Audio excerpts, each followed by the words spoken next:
Son las 7 de la noche en Quito y las 8 en Washington y Caracas. Hora de actualizar las noticias internacionales en contexto global. Hoy, Elena Lozano y yo, María Clara Calle, les tenemos a ustedes toda la información. Bienvenidos y bienvenida, Elena. Para mí un gusto siempre estar contigo, María Clara.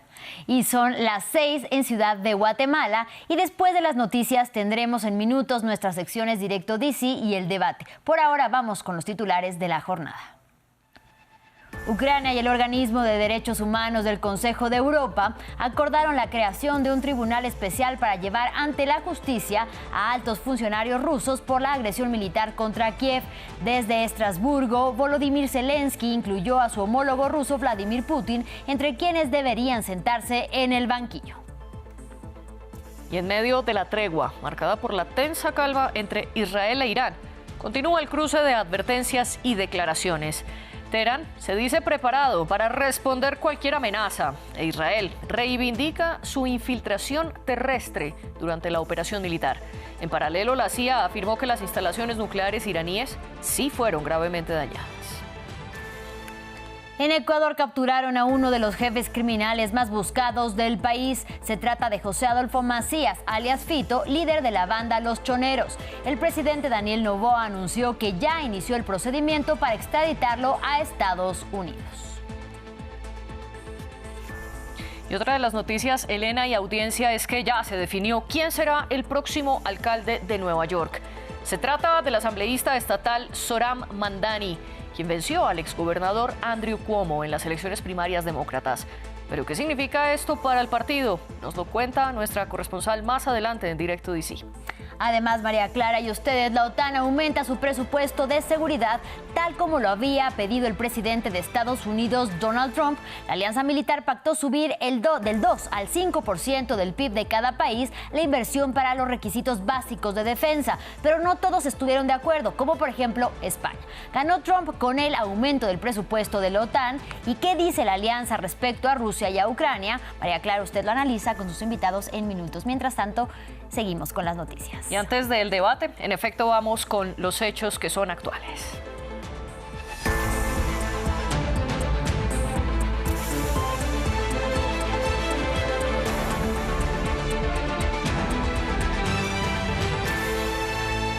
Iniciamos hablando sobre el presidente de Ucrania, Volodymyr Zelensky. Pues hoy, entre Países Bajos y Francia, el mandatario por una parte firmó en Estrasburgo un acuerdo con el Organismo de Derechos Humanos del Consejo de Europa para crear un tribunal que juzgaría a los responsables de los crímenes perpetrados durante la guerra una vez esta acabe. Por otro lado, el jefe de Estado se reunió en La Haya con Donald Trump para pedirle apoyo diplomático en las negociaciones con Moscú y además le pide equipos militares para proteger a los civiles ucranianos. Diego Bassani nos amplía. Volodymyr Zelensky impulsó sus relaciones diplomáticas con Estados Unidos y Europa. Este miércoles, el presidente de Ucrania se desplazó a Estrasburgo para firmar un acuerdo con el Grupo de Derechos Humanos del Consejo de Europa para crear un tribunal especial que juzgue a los responsables intelectuales y materiales de las violaciones de derechos humanos perpetradas a lo largo de la invasión de Rusia en territorio ucraniano. Un tribunal que juzgue entre víctimas y agresores, entre impunidad y rendición de cuentas, porque sin rendición de cuentas no puede haber paz duradera para Ucrania y Europa en su conjunto. Hoy ponemos en marcha el proceso para crear un tribunal para el crimen de la agresión de Rusia contra Ucrania. Todo criminal debe saber que habrá justicia y eso incluye a Rusia. Previamente, el mandatario viajó a La Haya, en Países Bajos, en donde tuvo lugar la cumbre de la OTAN. El plato fuerte de su visita, una reunión personal con Donald Trump, con el objetivo de fortalecer la cooperación militar entre ambos países y esbozar una solución dialogada para culminar la guerra con Rusia.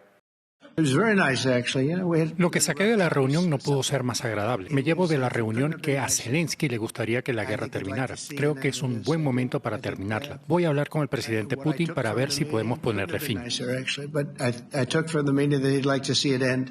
A su vez, el republicano comentó que el jefe de Estado ucraniano le solicitó más sistemas antimisiles Patriot, que son fundamentales para detener los ataques con drones y misiles lanzados por las Fuerzas Armadas de Moscú, petición a la que Trump no pudo comprometerse, argumentando que su país también necesita estos artefactos militares de defensa. Y en medio de la tregua entre Israel e Irán, continúa el cruce de advertencias y declaraciones. Pues este miércoles el comandante del Cuerpo de la Guardia Revolucionaria iraní advirtió que regresarían a las hostilidades si Israel comete cualquier error de cálculo, mientras que desde la jefatura del Estado Mayor Conjunto en Tel Aviv elogiaron los éxitos de la operación con infiltración de tropas terrestres antes y durante los 12 días de enfrentamientos. Escuchemos. Esto fue posible, entre otras cosas, gracias a la integración y el engaño llevados a cabo por las fuerzas de comando aéreas y terrestres. Estas fuerzas operaron de forma encubierta en las profundidades del territorio enemigo, lo que nos permitió disfrutar de total libertad operativa. Todos nuestros combatientes están listos, con el dedo en el gatillo. Si el enemigo comete un error, se enfrentará a una respuesta firme y contundente, tal como ocurrió durante los últimos 12 días.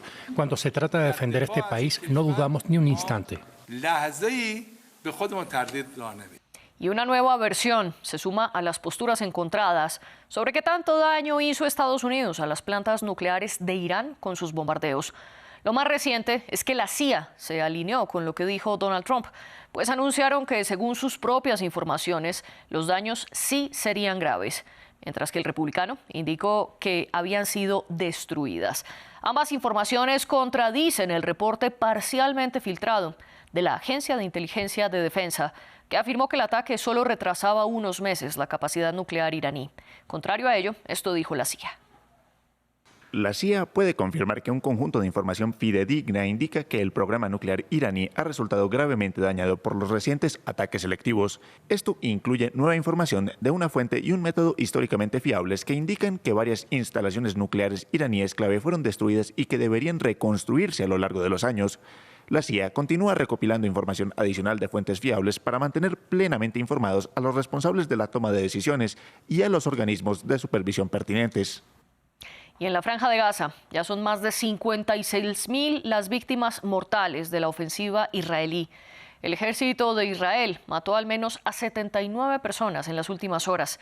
Entre ellas, más de 30 se dirigían a un punto de entrega de alimentos, según el Ministerio de Salud de Gaza. La misma entidad denunció también que más de 500 niños están en riesgo de morir de hambre por la falta de leche en polvo. Gabriel Colchen nos cuenta. Mientras se mantiene el cese del fuego entre Irán e Israel, la esperanza de ver una tregua en Gaza crece entre los palestinos. El presidente estadounidense Donald Trump informó avances en las conversaciones, algo confirmado por un responsable de Hamas. Creo que se están haciendo grandes progresos en Gaza. Creo que gracias a este ataque que hicimos vamos a tener muy buenas noticias. Mientras tanto, el ejército israelí sigue matando a civiles que buscan ayuda humanitaria. Este miércoles disparó contra varios mientras intentaban recibir comida cerca del corredor Netzarim. En total, más de 500 personas murieron por la ofensiva de Israel cerca a centros de ayuda desde que empezó a operar la Fundación Humanitaria de Gaza, apoyada por Estados Unidos.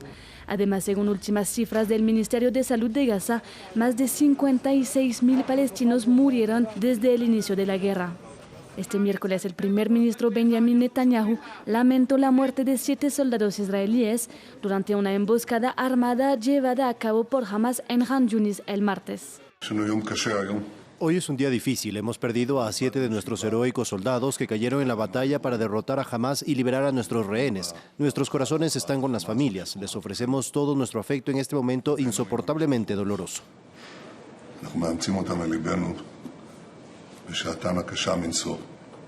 Más de 440 soldados israelíes murieron en Gaza desde el inicio de las operaciones en el enclave palestino.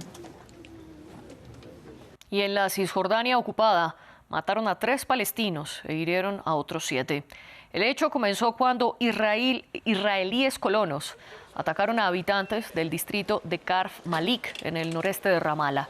Los israelíes incendiaron varias viviendas, lo que derivó en enfrentamientos mortíferos para los palestinos. Además, el ejército israelí estuvo en el lugar y su comunicado oficial es que arrestaron a 5 sospechosos israelíes y que un oficial del ejército resultó levemente herido. El hecho no es aislado, pues se estima que en Cisjordania y en Jerusalén Este viven 700.000 colonos, entre 2,7 millones de palestinos, y la ONU ha advertido del incremento de violencia por parte de los colonos. Pasamos a las noticias de nuestra región. En Ecuador, capturaron a José Adolfo Macías Villamar, conocido como alias Fito. el líder de la banda Los Choneros, que además tiene alianzas con el cartel de Sinaloa y es uno de los criminales más buscados del país. Fito se escapó en enero de este año de la prisión conocida como La Regional, ubicada en las afueras de Guayaquil. Y las autoridades ecuatorianas aseguran que él amenazó al candidato presidencial Fernando Villavicencio antes de que mataran a este último en 2023. Ahora el presidente Daniel Noboa dio la noticia de la captura de Fito y anunció que buscará su extradición a Estados Unidos.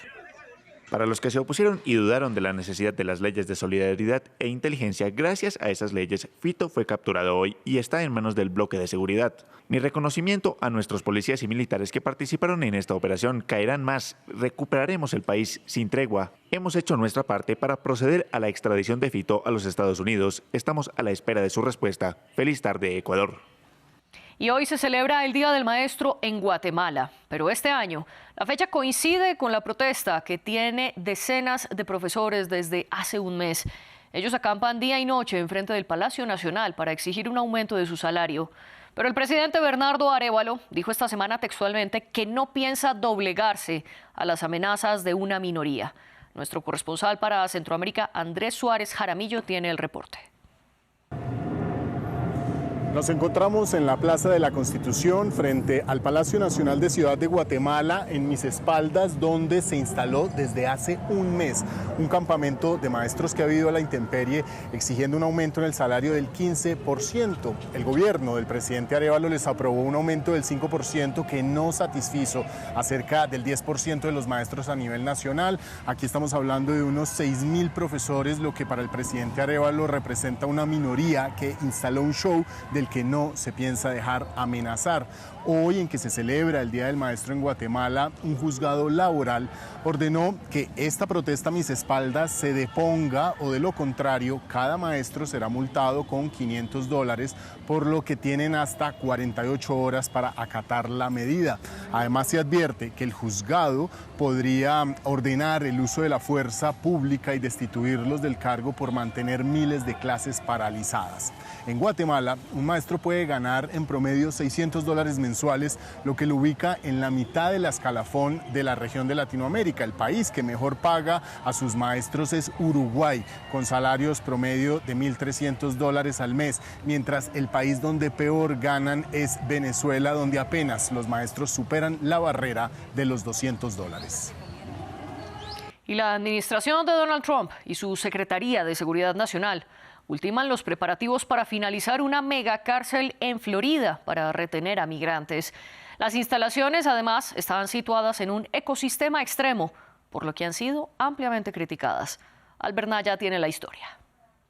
La bautizaron la Alcatraz Lagarto y se trata de una megacárcel en Florida que albergará a los migrantes que Washington quiera expulsar. Un proyecto que pretende cumplir con la agenda de deportación masiva prometida por Trump. Tiendas de campaña, remolques y edificios temporales. La capacidad será, según la administración, de 5.000 personas. Bajo el liderazgo del presidente Trump, estamos trabajando a velocidad turbo para ofrecer formas rentables e innovadoras de cumplir el mandato del pueblo estadounidense de deportaciones masivas de extranjeros ilegales criminales. Ampliaremos las instalaciones y el espacio para camas en cuestión de días, gracias a nuestra asociación con Florida. La macabra denominación de la cárcel no es casual. La zona está a 72 kilómetros del centro de Miami y rodeada por una variedad de especies de serpientes y caimanes. El fiscal general de Florida puntualizó a los medios locales que la instalación carecería de muros. Según dijo, la naturaleza se encargaría de mantener a los migrantes dentro de los límites. Por ello, algunos representantes del Estado ya han puesto el grito al cielo. La Alcatraz Lagarto es un espectáculo cruel. Los funcionarios del Departamento de Seguridad Nacional y Florida lo están construyendo para maltratar,